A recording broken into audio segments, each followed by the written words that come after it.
My name is Patricia Moore, and I'm 58 years old. I've spent the last 30 years building a comfortable life through careful savings and smart investments. My husband, Richard, passed away from cancer 7 years ago, leaving me with our only child, our daughter, Vanessa. Vanessa is 32 now, beautiful, educated, with her father's sharp features and my determined spirit. Or so I thought.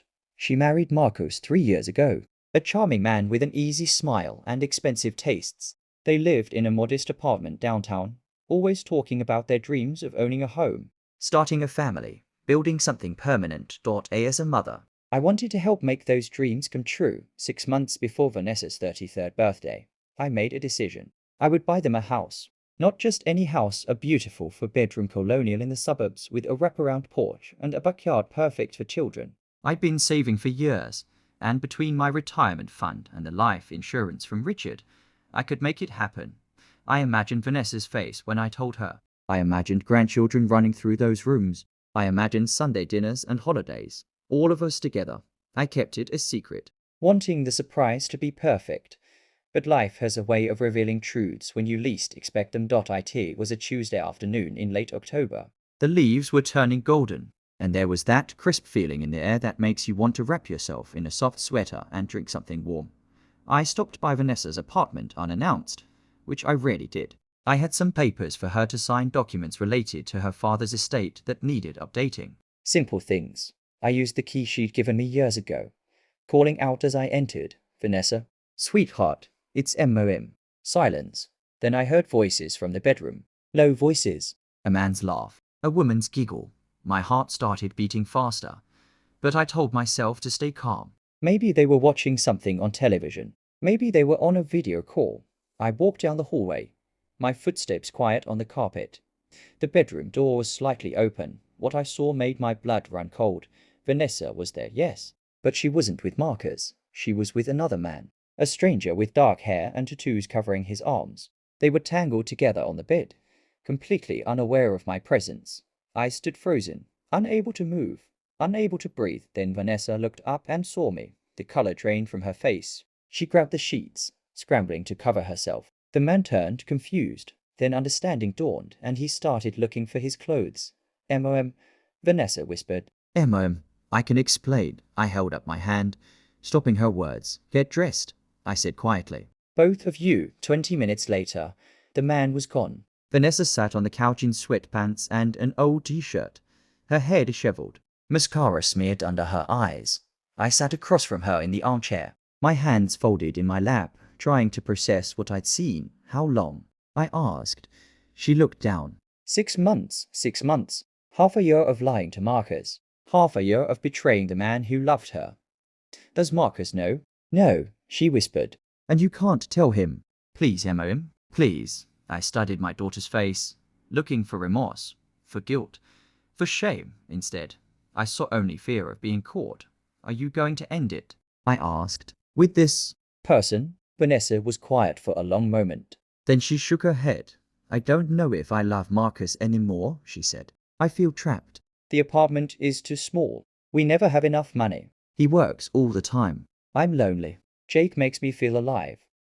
Jake, the stranger, even had a name now. "So you're going to throw away your marriage?" I asked. "Just like that?" "You don't understand," she said, her voice rising. "You and Dad had it easy. You had money, a nice house, stability. Marcus and I have nothing. I'm tired of struggling." Her words stuck, but I kept my composure. "Your father and I built what we had through hard work and sacrifice," I said. "We didn't have it handed to us." Vanessa rolled her eyes, actually rolled her eyes at me. "Whatever. Mom, you couldn't possibly understand what my life is like." I left shortly after, my mind spinning, my heart heavy. Over the next week, I couldn't stop thinking about what I'd seen. I found myself questioning everything I thought I knew about my daughter. Had I raised her to be this person? This woman who could betray someone who loved her without remorse? I decided not to tell Marcus. That was Vanessa's responsibility, her burden to carry. But I watched, and I waited, and then, a week before her birthday, everything changed. Vanessa came to visit me at my house. She seemed nervous, fidgeting with her phone, avoiding eye contact. "I need to talk to you about something," she said. We sat in my living room, tea cooling on the table between us. I've been thinking, she began. About everything. About my life, my future. I waited, hoping perhaps she'd come to confess, to ask for guidance, to show some sign of the daughter I thought I'd raised. I know you have money saved, she said, from Dad's life insurance and your investments.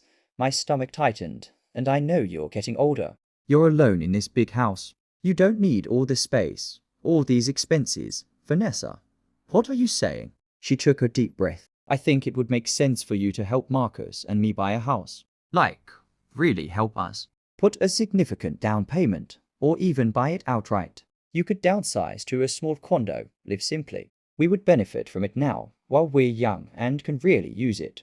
I stared at her, speechless. In fact, she continued, her voice gaining confidence. The greatest gift you could give me for my birthday, for my future, would be if you just simplified things. If you just, she trailed off, but her meaning was clear. The greatest gift would be if I just died. If I died, she would inherit everything. The house, the savings, the investments. She and Marcus could have their dream home, paid in full. She could continue her affair without the financial stress. She could have it all. My own daughter was suggesting, however indirectly, that my death would be convenient for her. The room felt like it was spinning. Get out, I said quietly, M.O.M. I didn't mean get out of my house. Vanessa stood, tears forming in her eyes. But I couldn't tell if they were real or manufactured. You're taking this the wrong way, she said. I just meant, I know exactly what you meant. Leave after she left. I sat in that living room for hours, watching the sunset through the windows, feeling something inside me break and then reform into something harder, something colder. The next morning, I made phone calls, first to my lawyer. I cancelled the house purchase I'd been planning. I withdrew my offer on the Colonial with the wraparound porch. The sellers were disappointed, but they'd find another buyer. Then, I changed my will. Instead of leaving everything to Vanessa, I set up a trust. The bulk of my estate would go to various charities, cancer research in Richard's name, women's shelters, educational foundations. Vanessa would receive a small sum, enough to be comfortable, but nowhere near the inheritance she was expecting. Next, I called Marcus. I asked him to meet me for coffee, alone. We met at a quiet CF near his office. He looked tired, worn down by long hours, and the stress of trying to provide for a wife who didn't appreciate him. Marcus, I said, I need to tell you something, and it's going to hurt. I told him everything. About what I'd seen, about Vanessa's affair, about her request for money, her cruel words. I watched his face as understanding dawned, then denial, then anger, then something like relief. I suspected, he said quietly. I didn't want to believe it, but I suspected. I'm sorry, I said. You deserve better. So do you, he replied. You deserved a better daughter than the one you got. His words brought tears to my eyes, the first I'd allowed myself to cry. Vanessa's birthday came and went. I didn't call. I didn't send a card. I sent nothing. She tried to reach me multiple times, leaving voicemails that progressed from apologetic to angry to desperate. A week after her birthday, Marcus filed for divorce. 2 weeks after that, Vanessa showed up at my door. She looked different. Smaller somehow. Scared. Marcus left me, she said. He said you told him about Jake. I did. How could you? She screamed. You destroyed my marriage. You destroyed your marriage, I said calmly. I simply told the truth. I need money, M.O.M. I can't afford the apartment on my own. Jake doesn't want anything serious. I have nowhere to go. I looked at my daughter, really looked at her, and saw a stranger. You can stay with your Aunt Linda, I said. I already called her. She's expecting you. What about the house you were going to buy us? What about helping me? There is no house, I said. I cancelled everything. Her face went white. You what? You said the greatest gift I could give you would be if I died. I said, my voice steady. You wanted me gone so you could inherit. So I decided to give you a different gift. The gift of standing on your own 2 feet. The gift of facing the consequences of your choices. The gift of learning that love and family aren't things to be used and discarded. You're punishing me. She sobbed. No, I said. I'm releasing you. You wanted to be free of me, of responsibility, of consequence. Now you are. That was 8 months ago. Vanessa is living with my sister Linda in another state. She found a job, a small apartment. Linda tells me she's working on herself, seeing a therapist, trying to understand how she became the person she'd become. I don't know if we'll ever repair our relationship. Maybe someday. Maybe never. Marcus remarried recently. A kind woman named Sarah who teaches 3rd grade. I went to their wedding. He seems happy, truly happy, in a way he never was with Vanessa. As for me, I've discovered a new sense of freedom. I volunteer at the women's shelter 3 days a week. I've joined a book club. I'm taking painting classes.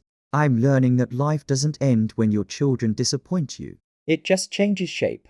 I still have the photograph of Vanessa as a little girl on my mantle. Pigtails and a gap-toothed smile, holding a dandelion she picked for me. Sometimes I look at it and wonder where that little girl went. What happened to turn her into someone I didn't recognize? But I've learned that you can love someone and still hold them accountable. You can grieve the person you thought they were while accepting the person they actually are. You can choose yourself without guilt. The house feels quieter now, but it's not empty. It's peaceful, and peace, I've learned, is its own kind of gift, one I'm finally ready to receive. I'm 59 now. Not old, despite what Vanessa might think. I have years ahead of me. Years I intend to fill with purpose and joy and the kind of love that's freely given. Not demanded or manipulated. What I left on her table that day, the truth, the boundaries, the consequences did destroy something. But what it destroyed needed to die so that something healthier could grow in its place. For both of us, that's the real gift. Not death, but transformation. Not money, but wisdom. Not inheritance, but integrity. And that's a gift that can't be cancelled, withdrawn, or taken away.